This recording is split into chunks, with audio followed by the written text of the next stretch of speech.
আজ তোমাদের সাথে শেয়ার করে নিচ্ছি একদম সহজ পদ্ধতিতে একটা চিকেন চিজ বল রেসিপি, যেটা কিন্তু তোমরা সামান্য কিছু উপকরণ দিয়েই চটজলদি সন্ধ্যাবেলার স্ন্যাক্স হিসেবে বানিয়ে নিতে পারবে।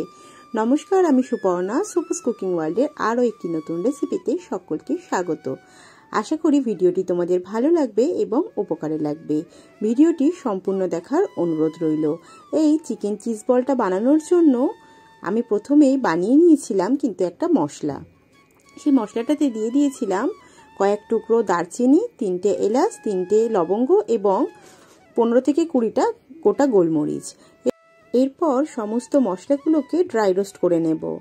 দেখো, যতক্ষণ না পর্যন্ত খুব সুন্দরভাবে মশলা থেকে ধোঁয়া বেরিয়ে আসছে ততক্ষণ পর্যন্ত ড্রাই রোস্ট করে নিতে হবে। তবে খেয়াল রাখবে যেন মশলাটা পুড়ে না যায়। মশলাটাকে নামিয়ে নিয়ে আগে ভালো করে ঠান্ডা করে নিতে হবে। মশলাটা ঠান্ডা হয়ে যাওয়ার পর শিলের পাটাতে গুঁড়ো করে নিচ্ছি। তোমরা চাইলে কাজটা মিক্সিতেও করে নিতে পারো।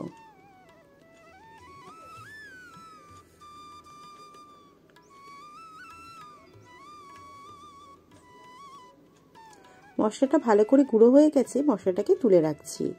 এখানে আমি নিয়ে নিয়েছিলাম 300 গ্রাম পরিমাণ বোনলেস চিকেন। চিকেনটাকে পরিষ্কার করে ধুয়ে রেখেছিলাম। টুকরোগুলো চিলি চিকেনের মতোই করেছিলাম। এরপর সমস্ত চিকেনগুলোকে নিয়ে নিয়েছিলাম একটা মিক্সিং জারের মধ্যে। তোমরা যদি চাও মিক্সিং জারে এটাকে ব্লেন্ড না করে ছোট ছোট কিমা আকারেও করে নিতে পারো। একদম মিহি কিমা কিন্তু করে নিতে হবে। এরপর জল না দিয়ে একবার জাস্ট মিক্সিটা ঘোরালে যতটুকু চিকেনটা ব্লেন্ড হয় ততটুকুই কিন্তু ব্লেন্ড করে নিতে হবে। খুব বেশি কিন্তু পেস্ট করা যাবে না, তাহলে কিন্তু খেতে একদম ভালো লাগবে না। দেখো, আমি কিন্তু চিকেনটাকে এখানে পেস্ট করে নিয়েছি। আশা করি দেখে বুঝতে পারছো চিকেনটা কিন্তু একেবারে মিহি করে আমি এখানে পেস্ট করিনি। সমস্ত চিকেনগুলোকে নিয়ে নিলাম একটা মিক্সিং বোলের মধ্যে। এখন নিয়ে নিয়েছি 1 ইঞ্চির মতো আদা, 6 টুকরো রসুন, 3টে কাঁচা লঙ্কা আর কিছুটা পরিমাণ ধনেপাতা। সমস্ত উপকরণগুলোকে আমি শিলের পাটায় বেটে নিচ্ছি। তোমরা যদি চাও মিক্সিং জারের মধ্যেও কাজটাকে করে নিতে পারো। এখন তো মিক্সি আসার পর থেকে এই শিলপাটাতে মশলা বাটা একেবারে প্রায় উঠেই গেছে। ভিডিও দৌলতে যেটুকু মশলা শিলে বাটা হয়। দেখো, আস্তে আস্তে করে জল না দিয়ে কিন্তু মশলাটাকে বেটে নিচ্ছি। তোমরা যদি মিক্সিতে কাজটা করো অতি অবশ্যই কিন্তু শুকনো মশলাটাকে বাটতে হবে। এখানে কিন্তু কোনো প্রকার জল ব্যবহার করা যাবে না।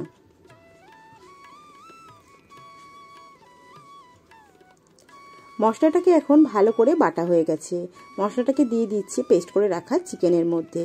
এখন এর মধ্যে দিয়ে দিলাম আগের থেকে ড্রাই রোস্ট করে গুঁড়ো করে রাখা মশলাটাকে। দিয়ে দিলাম এখানে 1 চা চামচের মতো মেয়োনিজ। এরপর দিয়ে দিলাম স্বাদ অনুযায়ী লবণ। মেয়োনিজটা এখানে দেওয়ার চেষ্টা করবে, তাহলে কিন্তু টেক্সচারটা অনেক বেশি ভালো আসে। বেশ মসৃণ কিন্তু মিশ্রণটা তৈরি হয়। এরপর খুব ভালো করে মিশিয়ে নিতে হবে।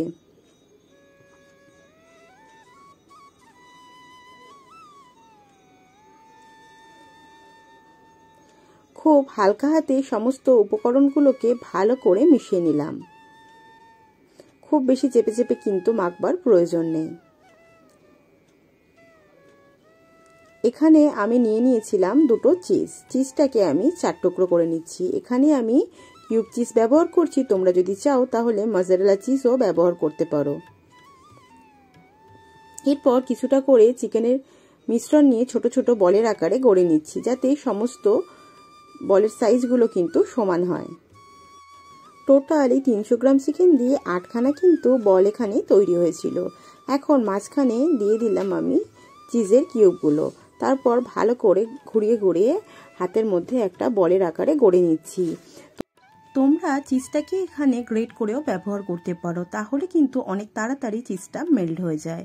আর না হলে কিন্তু এরকম কিউব হিসেবেও ব্যবহার করতে পারো। দেখো, এখন কিন্তু সমস্ত চিকেন বলগুলোর মধ্যে চিজ ভরা হয়ে গেছে। এবার একটা বাটির মধ্যে আমি ভেঙে নিচ্ছি একটা ডিম।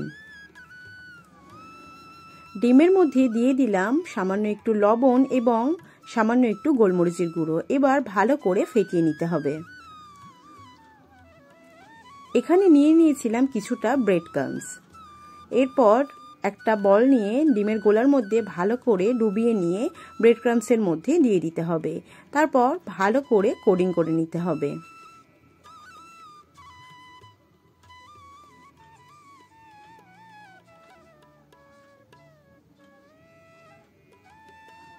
আবারও আমি ডিমের গোলার মধ্যে চুবিয়ে নেব।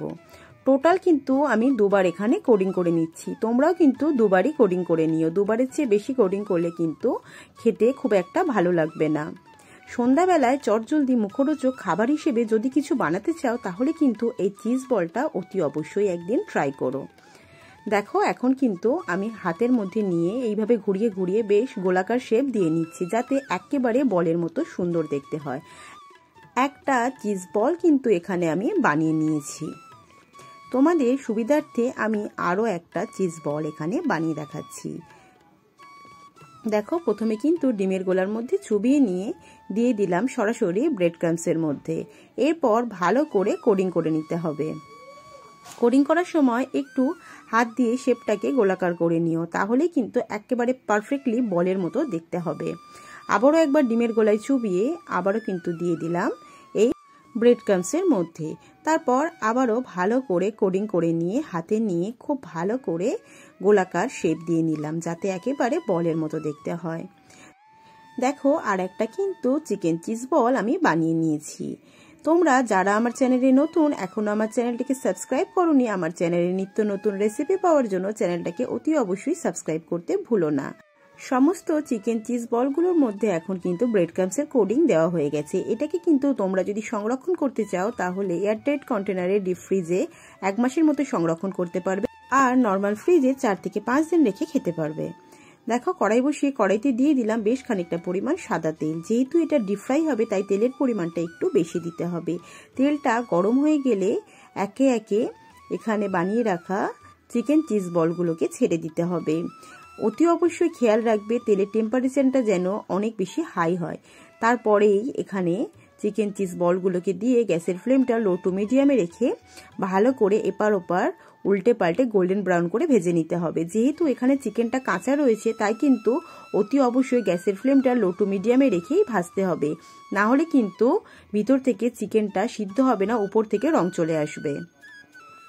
যখন দেখবে এক পাশটা ভাজা হয়ে গেছে তখন আরও এক পাশটা উল্টে দিতে হবে। এরকম উল্টে পাল্টে মিনিট 5-7 সময় ধরে ভাজলেই দেখবে খুব সুন্দরভাবে কিন্তু রং চলে এসেছে। তখন এগুলোকে একে একে তেল থেকে তুলে নিতে হবে এবং ঠিক একইভাবে আমি বাকি যে চিকেন বলগুলো রয়েছে সেগুলোকেও ভেজে নেব। তেল থেকে তোলার পর টমেটো সসের সাথে এটাকে আমি পরিবেশন করেছিলাম। তোমরা যদি চাও তাহলে কাসন্দির সাথেও খেতে পারো। দারুণ স্বাদের রেসিপিটা সম্পূর্ণ দেখার জন্য ধন্যবাদ। এই ছিল আজকে আমার রেসিপি। ভিডিওটি যদি তোমাদের ভালো লেগে থাকে তাহলে অবশ্যই লাইক, কমেন্ট এবং শেয়ার করে দিও। আজকের ভিডিওটা তাহলে এখানেই শেষ করছি। দেখা হচ্ছে তোমাদের সাথে পরবর্তী রেসিপিতে। ততক্ষণই সকলে ভালো থেকো, সুস্থ থেকো। টাটা।